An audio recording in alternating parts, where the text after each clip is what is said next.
জুবিন গাৰ্গ হৈছে জাতিৰ গৌৰৱ আৰু মই আমাৰ অসমীয়া মানুহৰ আবেগ মানে মই কি ক'ম, এইটো এটা নতুন আবেগ অসমীয়া মানুহৰ, যোনটো মানে আমি কোনো ধৰণে মেজাৰ কৰিব নোৱাৰোঁ, আমি মূল্যায়ন কৰিব নোৱাৰোঁ। সেই আবেগতে অসমীয়া মানুহে বিভিন্ন মুৰাল আঁকিছে বিভিন্ন জেগাত, ক'ৰবাত ৱালত, ক'ৰবাত ব্ৰিজৰ তলত, ক'ৰবাত স্কুলত, দেৱালত, তেনেকৈ তেওঁলোকে এইটো মৰমত কৰিছে।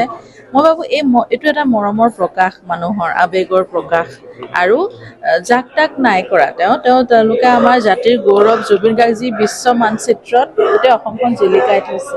এতিয়া গোটেই বিশ্বই জুবিন গাৰ্গৰ ওপৰত চৰ্চা কৰিছে, তেওঁৰ ওপৰত ৰিচাৰ্চ কৰিবলৈ আৰম্ভ কৰিছে। তেনেস্থলত আমাৰ অসমত নিজৰ জেগাতে যদি জুবিন গাৰ্গৰ প্ৰতিচ্ছবিসমূহ মুচি পেলোৱা হয়, তাতকৈ দুখৰ কথা একো হ'ব নোৱাৰে।